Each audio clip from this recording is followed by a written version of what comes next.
Una nueva entrevista. En esta ocasión nos acompaña el diputado Ángel Medina. Él es diputado por el Partido Primero Justicia, la Asamblea Nacional, además es el presidente del capítulo Venezuela del Parlamento. Bienvenido a Panorama, diputado. Saludos y gracias por la invitación. Perfecto. Bueno, debemos empezar sin duda por un tema que es el que está en la tapete, en el tapete, y es el tema electoral. En marzo conversábamos y usted me decía que en su condición en ese momento de presidente del Comité de Postulaciones, que una de las cosas que más le preocupaba para llegar a un acuerdo por la conformación del nuevo CNE era justamente lo que se venía en relación con el coronavirus. Hoy día, ¿cuánta amenaza significa, te pregunto, el COVID-19 para ya no escoger un poder electoral que no se logró vía acuerdo, sino, ni más ni menos, votar, elegir nuevos representantes a la Asamblea Nacional en este contexto de coronavirus? Bueno, lo primero que hay que decir es que, y creo que debo arrancar por allí, y nuestra lucha política va precisamente porque la gente pueda elegir, pueda decidir y lo pueda hacer de manera libre. Eso no está pasando hoy. Eso, a nuestro entender, no existen condiciones efectivas para que la gente pueda votar y decidir de manera libre. Y parte de esas condiciones efectivas tiene que ver con este tema de la pandemia. Porque la verdad, eh, la pandemia ha sido, o al menos una buena parte de los ciudadanos, siente varias cosas frente a la pandemia. La primera, que efectivamente no hay una institucionalidad, no hay una infraestructura que pueda determinar a ciencia cierta cuántos casos existen. Es decir, si tenemos todos los días, pareciera que hay un parte de todos los días de cuántos casos existen, etcétera, dónde están. Pero si nos vamos a los informes técnicos y a los informes de los especialistas, todos dan cuenta de que hay una limitación seria en infraestructura para determinar miles de casos al día. Eso no puede darse en Venezuela. Y eso es un primer tema que pone a todo el mundo a no saber. El segundo, que la debilidad de la infraestructura pone a la gente a tampoco a una especie de yo me salvo porque yo sé que los hospitales no funcionan. O sea, las encuestas COVID que se están haciendo desde la Asamblea Nacional dan cuenta datos, pues el 60% de los hospitales no tienen agua y ya eso es un problema. En las redes permanentemente vemos denuncias de personas que dan cuenta del estado lamentable en que se encuentra el sistema de salud venezolano, y ese es otro elemento. Es decir, nadie se va a arriesgar a salir a la calle con mucha fuerza, menos que tenga la necesidad para quedar a la buena de Dios. Y el tercero de estos temas tiene que ver, creo yo, con la imposibilidad, y estamos hablando frente al COVID, la imposibilidad que tiene la gente de poder tener una vida normal y de ejercer plenamente sus derechos. O sea, la pandemia ha restringido las libertades civiles y libertades políticas a todo el mundo, y también lo ha hecho en Venezuela. Entonces, en el marco de una intención de montar un proceso electoral, en el marco de un COVID, donde tú no sabes bien hacer de cómo se está desarrollando esto, donde nadie te garantiza que te va a proteger, no hay ayuda del Estado, evidentemente es un tema más que se abona a lo que te dije anteriormente, que es que la gente en este momento no tiene la capacidad de decidir libremente el futuro, no tiene la capacidad de tomar una decisión a través del mecanismo del voto, de decir lo que efectivamente quiere y hacerlo de manera libre. Y el COVID, por supuesto, es parte importante de esas situaciones que limitan la posibilidad de que los venezolanos puedan decidir libremente. Sin embargo, lo que está planteado y lo que ha puesto el gobierno sobre el ámbito político es que la elección va el 6 de diciembre. Faltan 6 meses. ¿Se abre un compás de negociación? ¿Lo advierte usted? ¿O es un capítulo cerrado para la oposición venezolana? No, no, para la oposición esto no es un capítulo cerrado, esto es una lucha permanente. Es decir, los venezolanos tienen que volver a tener poder de decisión, tienen que decidir libremente, y esa es una lucha que va por conquistar condiciones electorales plenas para todos los venezolanos. Y eso es lo que estamos buscando en este momento, eso es lo que estamos trabajando en este momento. Entonces, para nosotros es fundamental que este tiempo que queda o el tiempo que venga, hay que luchar por enormes condiciones para que la gente pueda decidir, porque el problema aquí no es si votas o no votas, el problema es si el mecanismo del voto, si el sufragio es un elemento real para el cambio político o la decisión de los venezolanos. Esta semana la Asamblea Nacional publicó o aprobó un documento con una serie de condiciones. ¿Cuáles son inamovibles de esa serie de condiciones que se publicaron de cara a un proceso electoral? Mira, la primera que creo que es importantísima es la existencia de derechos políticos plenos. Es decir, en Venezuela hay inhabilitados, hay partidos políticos que se le han arrancado de las manos a sus legítimos representantes, en el caso nuestro, en Primera Justicia. En Venezuela hay presos políticos, en Venezuela hay exilados o exiliados. Es decir, eso limita en buena medida el ejercicio pleno de los derechos políticos. La respuesta ha sido bueno, es que hay 80 y tantos partidos que se pueden inscribir y todos los partidos pueden participar. Pero el problema no es solamente que todos los partidos que quieran y existan pueden participar, es que los que hemos hecho política durante mucho tiempo se nos está negando la participación. La mayoría evidente que hoy forma parte de la Asamblea Nacional se le está negando la participación o se le está limitando la participación. Porque cuando tú me quitas a mí el partido, tú me estás negando la participación. Cuando tú tienes casi 35 diputados allanados su inmunidad parlamentaria, tú le estás quitando la posibilidad de participar. Entonces, eso es una parte importante de los derechos políticos, sin contar el tema de la violencia política, que todavía hoy existe. Es decir, nadie te está garantizando que no va a existir violencia política hacia los ciudadanos durante este tiempo. Aquí no se ha hablado nada, por ejemplo, de los puntos rojos. Se ha hablado de mil cosas, pero no se ha hablado de los puntos rojos y no se ha hablado de otras tantas cosas que limitan y coaccionan a la sociedad. El otro elemento es la observación internacional. Aquí lo que ha habido en Venezuela es acompañamiento internacional y los acompañantes han sido bastante amigos de quienes están lamentablemente en el poder en las últimas elecciones. Vean las declaraciones de los que vienen para acá y lo que declaran, dicen como que esto es un mar de rosas y un mar de felicidad, cuando efectivamente los venezolanos sabemos que no.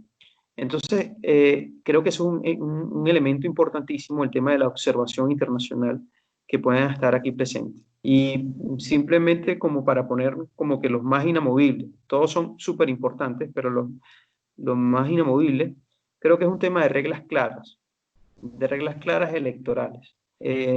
No solamente, o sea, aquí subieron la cantidad de diputados a 277 y la razón pareciera más que técnica política. Hay un apoyo técnico, de la excusa es técnica, pero la razón es absolutamente política. Claramente se está configurando en Venezuela un sistema de sobrerepresentación de minorías. Eso es clarísimo.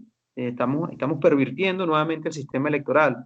Nosotros venimos de un sistema de sobrerepresentación de mayorías y ahora vamos a un sistema de sobrerepresentación de minorías.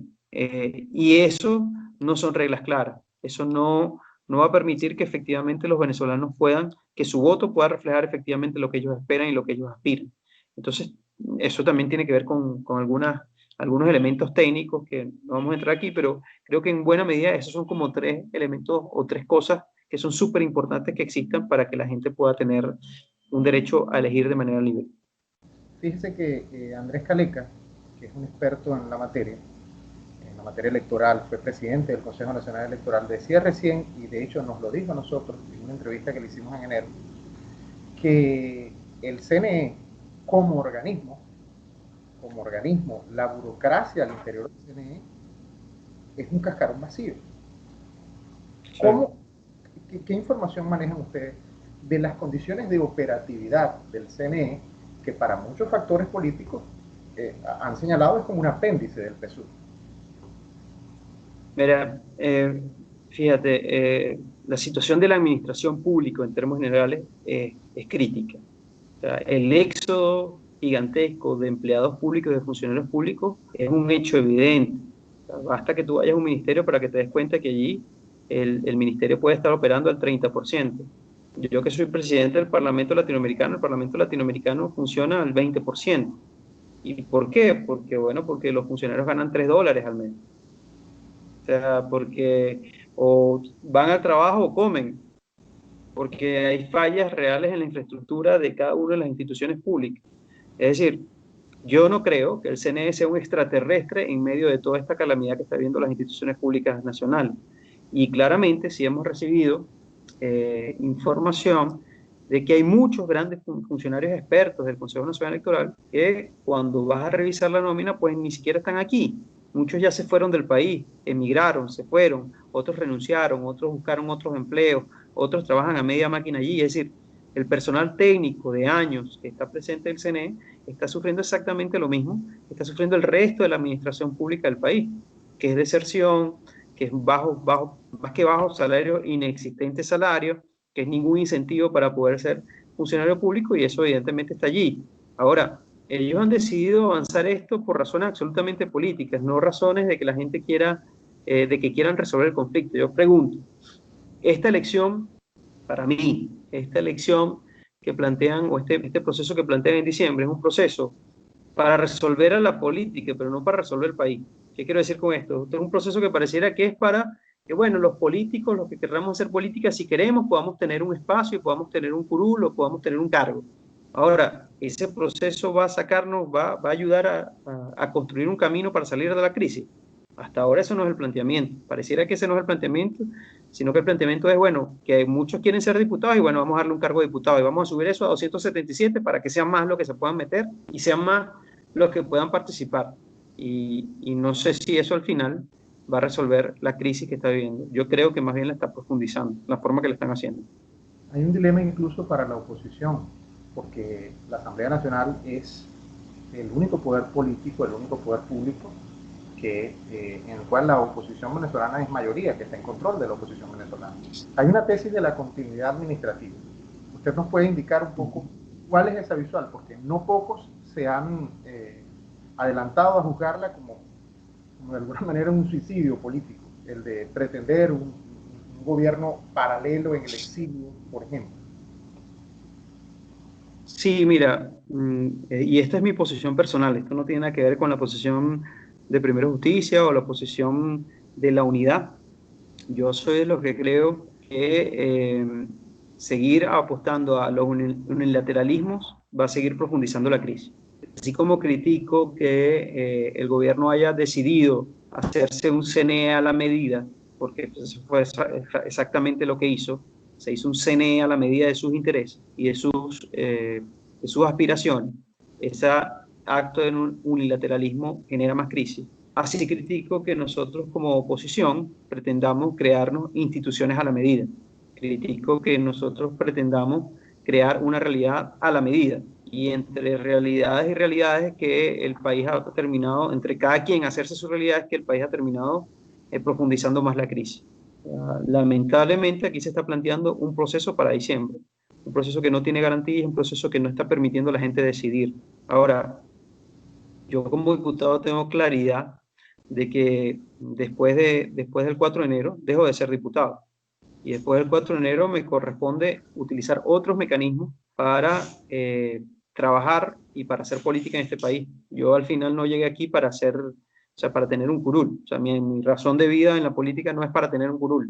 Evidentemente quisiera tenerlo en condiciones democráticas. Y cuando eso vuelva, pues evidentemente aspiraremos y estaremos allí. Pero mientras eso no exista, nos corresponderá hacer política desde lo que siempre hemos hecho, desde las convicciones, los valores y la organización social. Esta semana el gobierno expulsó a la embajadora de la Unión Europea y ayer, o el jueves, dio lo que se llama un frenazo político. ¿Cómo interpretar esa decisión del gobierno? Mira, es parte de los sinsentidos. Creo que, que esto es no solamente parte del sinsentido, sino de la poca comprensión real que tiene quienes lamentablemente están en el poder del factor internacional. Si alguien ha provocado caminos para resolver la crisis en Venezuela, ha sido la Unión Europea. No, acordemos el Grupo Internacional de Contacto. ¿Quién promovió el Grupo Internacional de Contacto? La Unión Europea fue uno de los promotores de ese grupo. ¿Quién desde todas sus declaraciones ha propuesto una salida concertada, negociada y democrática? La Unión Europea. ¿Quién ha sido cauteloso en términos de plantear posiciones de crítica y de y de exigencias a Maduro, la Unión Europea. ¿Quién promovió las conversaciones de Oslo? La Unión Europea.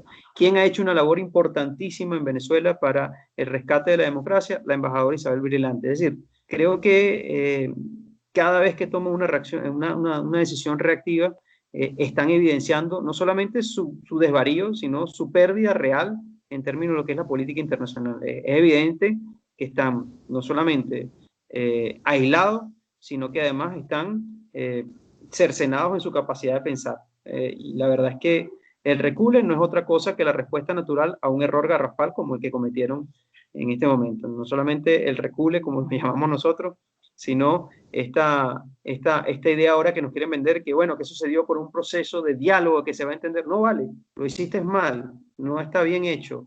O sea, trataste de golpear a una de las personas, uno de los actores políticos internacionales que más ha buscado una salida concertada en Venezuela. Ya eso genera, obviamente, una raya más para el tigre.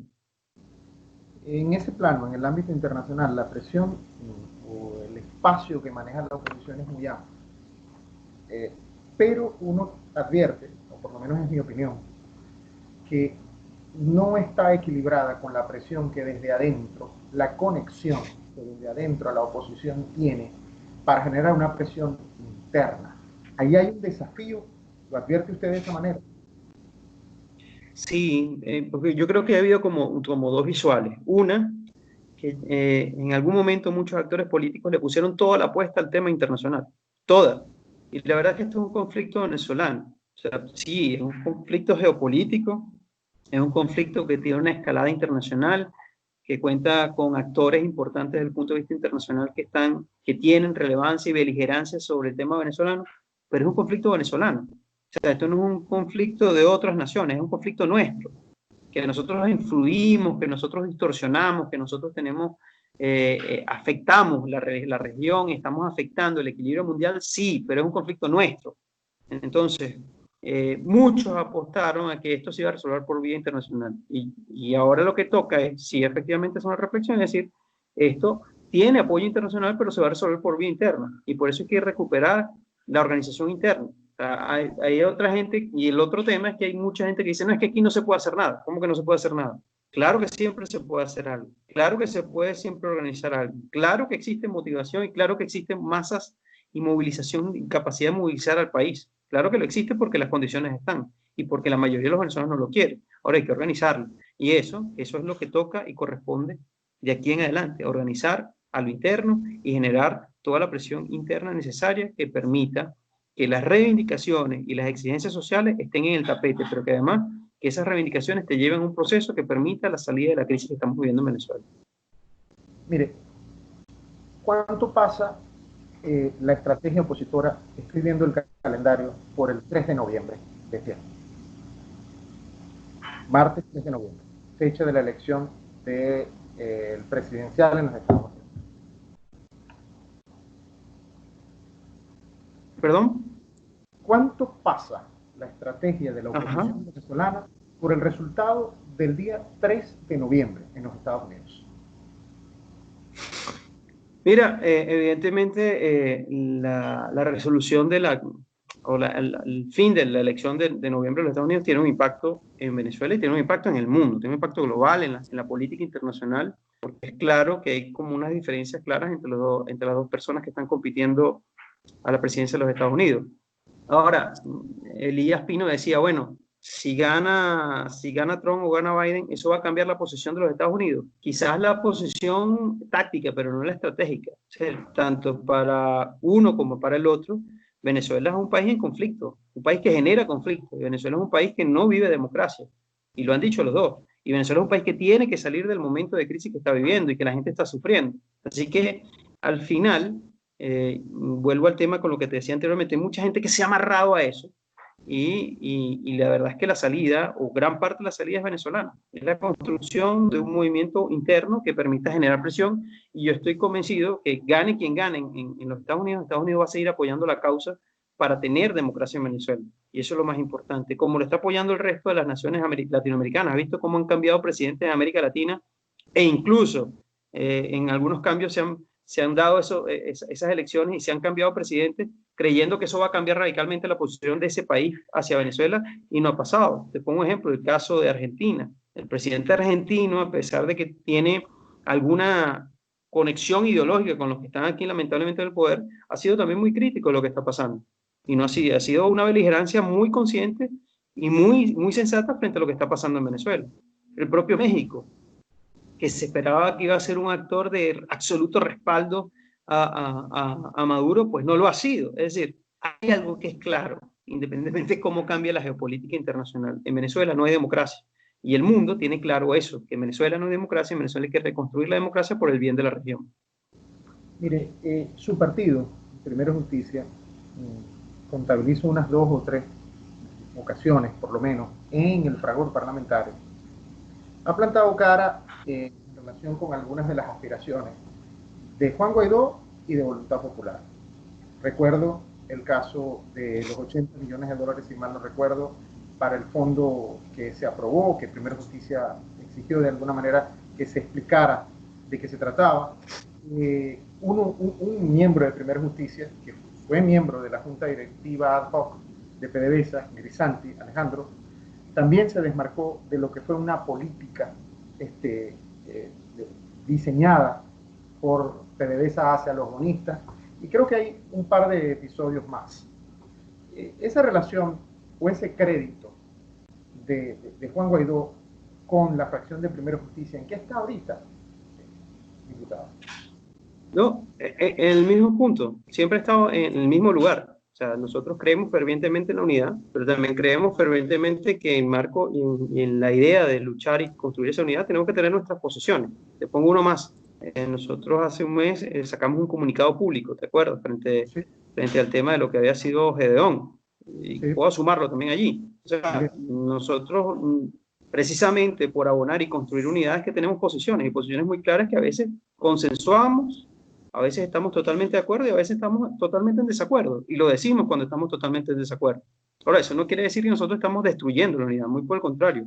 Más bien, desde nuestra posición, desde nuestra óptica, planteamos siempre nuestra posición y planteamos siempre las críticas que sean necesarias para mantener la unidad del cuerpo legislativo y del cuerpo parlamentario. Acordémonos que sí, somos la unidad, pero somos partidos distintos y en muchas ocasiones pensamos cosas distintas.